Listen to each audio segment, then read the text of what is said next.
já deve ter visto em alguma manchete por aí que o Bitcoin renovou sua máxima histórica, pelo menos é isso que está acontecendo neste momento em que eu estou gravando, dia 21 de maio. Mas por que isso está acontecendo agora? E mais importante, será que tem espaço para subir ainda mais? Me chamo Luiz Cunioche, faço parte da equipe de criptomoedas aqui da Empíricos e hoje eu vou te mostrar as principais forças por trás dessa alta e que ainda devem continuar a impulsionar o preço. Primeiro, vamos olhar para o curto prazo. As últimas semanas foram marcadas por uma redução na incerteza do cenário macro.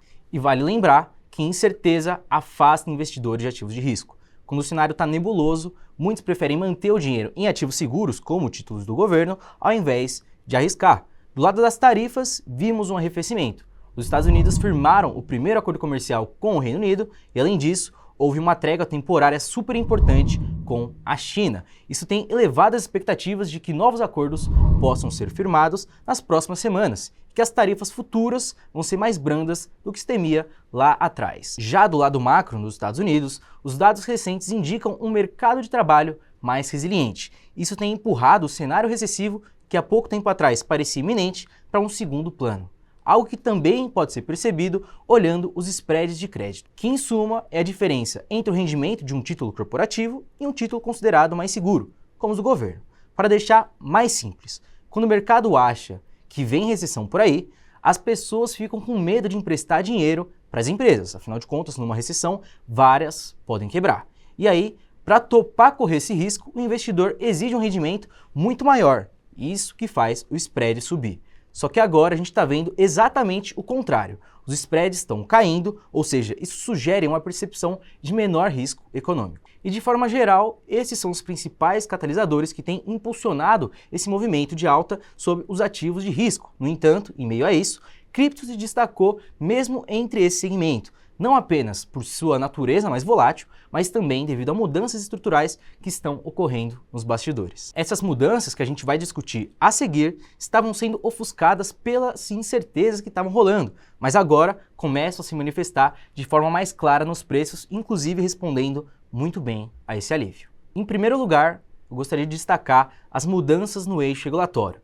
O que a gente está vendo é uma postura do governo americano renovada em relação às criptomoedas. O próprio Donald Trump já havia declarando abertamente seu apoio antes mesmo de ter ganhado as eleições, citando que quer transformar os Estados Unidos na capital mundial dos ativos digitais. E não ficou só no discurso.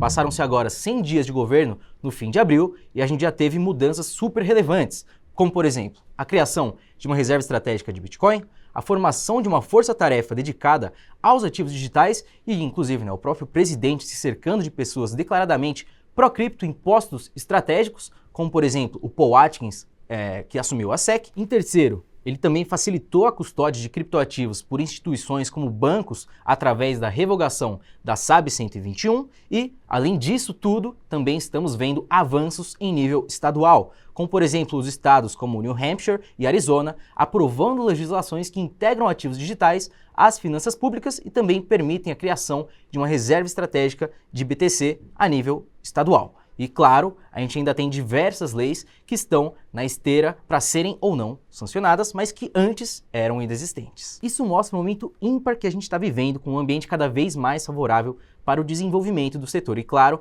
essas 4 que eu citei são apenas algumas que eu descrevi de forma muito breve, e aí a gente pode se aprofundar nesse tema, se for da sua vontade, num outro vídeo. Com a mudança no eixo regulatório e a percepção dos ativos digitais mudando, o movimento de institucionalização do mercado avança a passos largos à medida que isso evolui. E aqui a gente está falando tanto da entrada de investidores institucionais no mercado, quanto da própria adoção da tecnologia blockchain por grandes empresas. Para você ter uma noção, os principais ETFs de Bitcoin foram aprovados nos Estados Unidos lá em janeiro de 2024. De lá para cá, o crescimento foi absurdo. No total, os ETFs de Bitcoin nos Estados Unidos acumulam cerca de 130 bilhões de dólares. Agora, quanto à adoção da blockchain por gigantes financeiros, a gente tem várias frentes, como por exemplo, BlackRock e Fidelity, que estão entre as maiores gestoras de ativos do planeta, estão tokenizando ativos tradicionais.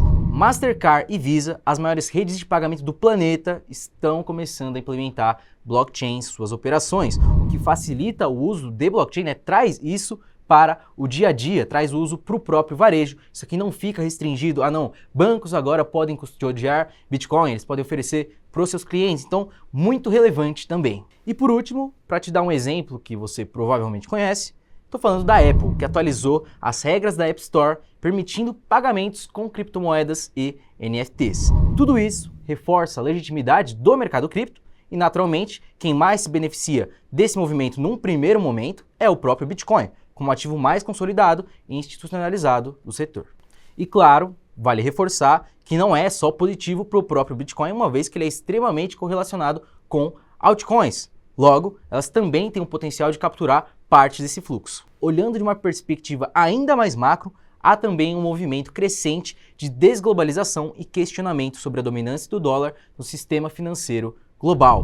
Com tensões geopolíticas, guerras comerciais e uma busca cada vez maior de países por alternativas fora do dólar, algo reforçado pela Moody's rebaixando a nota de crédito dos Estados Unidos ainda semana passada, algo que coloca em xeque a percepção de segurança da dívida americana, que sempre foi a base do sistema financeiro global, começa a surgir discussões. Para onde que vai esse fluxo de capital? Quem vai tomar o lugar? Isso realmente vai acontecer? Não dá para cravar nada. Mas fato é que o mundo está passando por mudanças estruturais. Nesse contexto, um ativo como o Bitcoin começa a fazer cada vez mais sentido. Afinal, estamos falando de algo que é verdadeiramente escasso, não depende de nenhuma autoridade central, é 100% auditável, tudo numa era digital. Tinha como combinar mais? Sendo assim, ele começa a se tornar um candidato forte para capturar uma fatia. Dito tudo isso, eu posso parecer meio suspeito para falar, afinal de contas eu trabalho com esse mercado, mas eu acabei de te apresentar todos esses pontos e se você acha que não tem perspectiva de crescimento com tudo isso acontecendo, aí eu não sei o que eu posso fazer por você, mas eu tenho forte convicção de que vale muito a pena você ter uma parte do seu portfólio exposta ao mercado de cripto, dado que ele ainda tem muito valor para capturar, se integrando cada vez mais com mais instituições, com bancos. E olha, isso aqui não está restrito aos Estados Unidos, tá? À medida que você tem os Estados Unidos avançando, por exemplo, com a lei de stablecoins, você tem uma facilitação do acesso ao dólar, outras nações começam a se preocupar, né? Afinal de contas, imagina aí países emergentes que têm uma moeda muito fraca, com uma facilitação na disposição ao dólar. Isso aqui pode enfraquecer fortemente a política monetária deles. Então, não é algo restrito a um país, mas sim algo que tem um poder de se tornar um verdadeiro efeito dominó. Agora, eu também entendo que blockchain misturada com o mercado financeiro, tudo muito incipiente,